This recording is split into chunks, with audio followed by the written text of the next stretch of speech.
Hello friends, कैसे हैं आप सब। दोस्तों, गणपति विघ्न विनाशक हैं, सबकी सफलता प्रदान करने वाले हैं और सबकी मनोकामनाएं पूर्ण करते हैं। गणपति जी की बहुत सारी कहानियां प्रचलित हैं, लेकिन आज मैं आपको जो स्टोरी सुनाने जा रही हूँ वो है एक सास और बहू की। और उस बहू का गणपति जी कैसे उसकी मदद करते हैं, आइए इस कहानी के द्वारा जानते हैं। दोस्तों, एक गांव में एक सास और बहू दोनों इकट्ठी रहती थी। सास अपनी बहू को खाना नहीं देती थी। बहू रोज नदी पर जाती तो जाते समय घर से आटा ले जाती, नदी के पानी से आटा गूंदती और साथ में गणेश भगवान जी का मंदिर था। गणेश जी भगवान के मंदिर के दीपक से थोड़ा सा घी लेती, भोग में से गुड़ लेती और पास के शमशान में बाटी सेक लेती। बाटी में घी गुड़ मिलाकर चूरमा बनाती और गणेश जी भगवान जी को भोग लगवाती और उसके बाद खुद खा लेती। ऐसा करते बहुत दिन हो गए। यह देखकर गणेश जी भगवान को बहुत आश्चर्य हुआ और उन्होंने अपने नाक पर उंगली रख ली। बहू तो घर आ गई, परंतु जब दूसरे दिन मंदिर के पट खुले तो लोगों ने देखा गणेश जी भगवान की नाक पर उंगली है।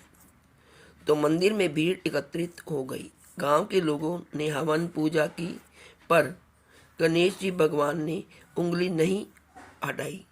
तब सारे गांव में कहलवा दिया गया कि जो कोई गणेश जी भगवान जी के नाक से उंगली हटाएगा उसे राजा जी सम्मानित करेंगे। बहू ने सास से कहा, मैं कोशिश करूंगी। तब सास बोली, इतने बड़े बड़े पंडित विद्वान कोशिश करके हार गए तो तू क्या करेगी इसमें।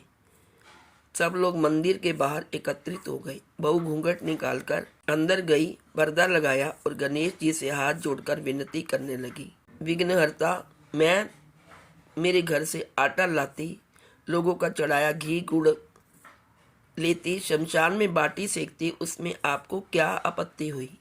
मैं आपको भी तो भोग लगाती, आपको मुंह से उंगली हटानी पड़ेगी। गणेश जी ने सोचा, इसकी बात तो माननी ही पड़ेगी, इसने पहले मेरे भोग लगाया, यह तो मेरी परम भक्त है। गणेश जी भगवान जी ने उंगली हटा ली और आशीर्वाद दिया कि इस गांव में सभी प्रेम से रहेंगे और बहू मंदिर से बाहर आ गई। इस प्रकार जब कोई भी गणेश जी की सूंड से उंगली नहीं हटा पाया, तब उस बहू ने यह उंगली हटा दी और राजा से बहुत सम्मान प्राप्त किया। लेकिन सब गांव वालों ने कहा कि बहू, तूने उंगली कैसे हटवाई, तू तो जादूगर नहीं है।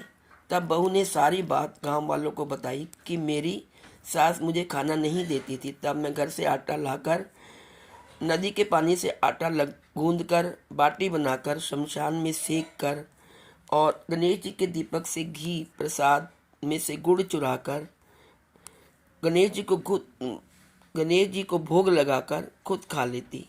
इसलिए गणेश जी को आश्चर्य हुआ। उन्होंने नाक पर उंगली रख ली और मेरी प्रार्थना पर उंगली हटा ली और मुझे वरदान दिया कि अब इस गांव में सब प्रेम से रहेंगे। तो दोस्तों, ये थी गणपति जी की छोटी सी कहानी, छोटा सा प्रसंग। आशा है आपको पसंद आया होगा। यदि आपको अच्छा लगे तो प्लीज़ लाइक ज़रूर करिए वीडियो को। आपकी एक लाइक से मेरा बहुत हौसला बढ़ता है, मैं मोटिवेट होती हूँ, इसलिए आप लाइक ज़रूर करिएगा और हो सके तो ये छोटा सा प्रसंग अपने दोस्तों में शेयर करें। हे गणेश भगवान जी, जैसे ही उस बहू का मान बढ़ाया, वैसे ही आप सबका मान बढ़ाना और सबकी रक्षा करना। Thank you so much.